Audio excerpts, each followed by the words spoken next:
이게 가장 중요한 거니까 시장의 언어를 모르면 다치는 겁니다.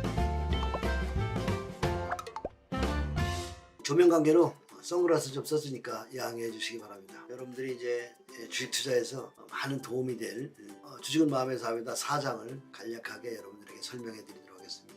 5분이나 7분 정도에 소화할까 합니다. 대중이 마음이 보내는 신호를 분석하라. 사실 대중이 보내는 마음이 어디에 나타나냐면 주가에서는 일봉 차트와 밑에 거래량이 말하는 거죠. 거래량은 뭐죠? 거래 대금이죠. 돈이 들어오고 나가느냐, 주가가 상승하고 움직임이 어떠냐, 이게 두 가지가 신호를 분석한다 이런 얘기입니다.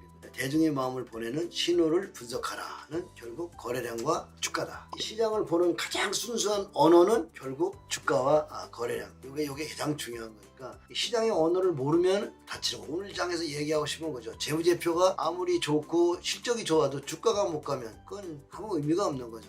이번 장에서는 재무제표로 고르더라도 주가가 가기에는 시간이 많이 걸린다. 세코타는 이런 얘기를 했어요. 점쟁이들은 미래에 산다. 점쟁이들은 미래를 점쳐주잖아요. 돈을 잃는 투자들도 그러하고 기본적 분석가들도 그러하다. 무슨 얘기냐면 돈을 잃는 투자가들, 재무제표를 가치 투자라고 해서 믿고 투자하고 손실 보는 사람들, 미래에 대한 것만 가지고 투자하다가 다친다는 거죠. 책을 읽으면서 여러분 차트도 많이 봐야 됩니다.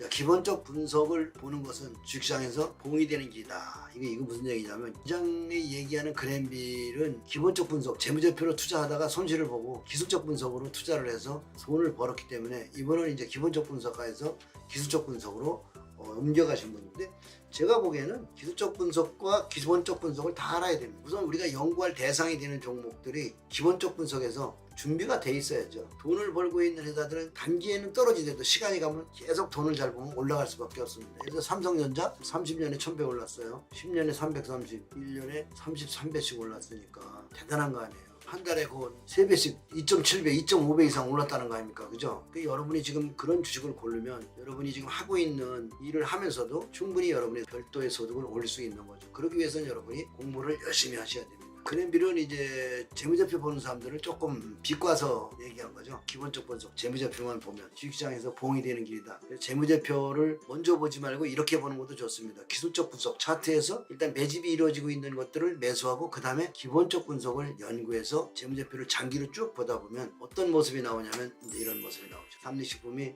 2004년부터 2010년 사이의 모양입니다. 이때 보면은 주가가 약간 상승하다가 실적은 개선되고 있고 매출도 올라가고 영업이익도 늘고 있는데 주가는 하향합니다. 결국 투자가들이 손실을 보고 떠나게 되죠. 하지만 실적이 계속 매출이 좋아지면서 시간이 지나가면서 주가는 우상향하게 됩니다. 단기에는 많이 하락하게 되면 사람들이 실망하게 되는 거죠. 매출과 기본적 분석과 기술적 분석을 잘 매치해서 여러분들이 주가를 연구하셔야 돼요. 그거는 경험에서 여러분이 직관으로 얻게 되는 거고. 오늘 장에서 가장 중요한 거는 기본적 분석. 결국 재무제표만 보면 시장에서 봉이 된다 이런 얘기예요. 기본적 분석만 보지 말고 기술적 분석과 같이 어울려 보라는데 그랜빌은 재무제표를 일체로 보지 마. 기술적 분석만 가지고 차트만 가지고도 돈을 벌 수 있어. 사실은 차트만 가지고도 돈 버는 분들이 많이 있으니까 그것도 맞는 얘기입니다. 그렇지만 제가 보기에는 이제 앞으로 여러분들이 삼성전자나 삼성화재 같이 30년 동안 1000배 올라가는 종목, 미국의 존슨앤존슨이라든지 마이크로소프트 이런 것들이 보면 결국적으로 매출이 올라가서 주가가 나중에 따라 올라가거든요. 기본적 분석과 기술적 분석, 차트와 재무제표 보는 법을 전 종목을 보면서 여러분이 연구를 해야 돼요. 저는 지금도 재무제표를 아주 계속 열어봅니다. 물론 먼저 검색은 차트로 봅니다. 차트가 거래량과 매집의 모양이 나타나면 그 다음에 재무제표를 그때서 보는 거니까 시간을 단축하는 거죠. 준비가 되지 않은 종목을 여러분들이 재무제표를 먼저 쭉 보고 주식을 산다는 거는 갈 때가 멀었는데 얼마나 오랫동안 고생할 겁니다. 어떤 것들은 바닥에서 10년도 누워있기도 하고 어떤 거는 5년을 누워있기도 하죠. 대충 그래도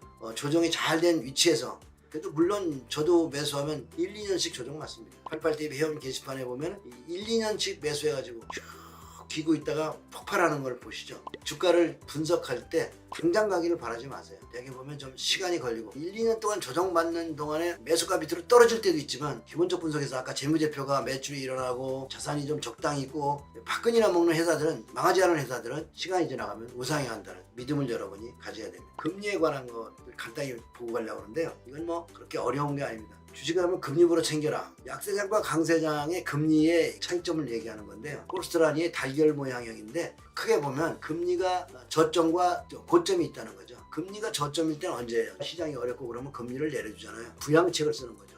그때 금리가 쌀 때 주식을 사는 거. 그때 근데 경제가 나쁘고 그렇기 때문에 주식 사고 싶지 않죠. 그 다음에 주가가 많이 올라가면 자산들이 너무 버블이 나면 금리를 올려서 돈을 또 끌어들이잖아요. 그 중앙은행이 하는 역할은 저금리와 고금리를 가지고 경기가 하강됐을 때는 부양하고, 너무 부양이 돼서 금융자산이나 모든 자산들이 고표가 되면은 금리를 조절하기 때문에 금리가 낮을 때 여러분들이 그 주식에 대한 관심을 갖고요. 금리 하강 국면에서 부동산도 매수하고요. 주가는 결국 배당을 먹고 사잖아요. 배당이 금리와 나중에 싸우게 된다고요. 금리가 높아지면 어떻게 돼요? 안전한 금리 채권을 살려고 할 거 아니에요. 그래서 주식시장에 돈이 빠져서 채권으로 가게 되는 겁니다. 근데 채권을 산 다음에 채권이 떨어지면 그냥 높은 금리를 계속 먹을 수 있으니까 채권에서 오랫동안 안 나오는 거죠. 채권과 금리는 상관관계가 있고 채권과 주식과도 상관관계가 있다는 것을 다음 시간에 한번 설명드리고요. 오늘은 저금리 시대에는 주식에 좀 관심을 갖고 고금리가 되면 채권을 관심 가져야 된다 정도로 아시고 오늘 강의는 여기서 마치도록 하겠습니다. 다음 5강에서 여러분 만나도록 하겠습니다. 안녕히 계십시오.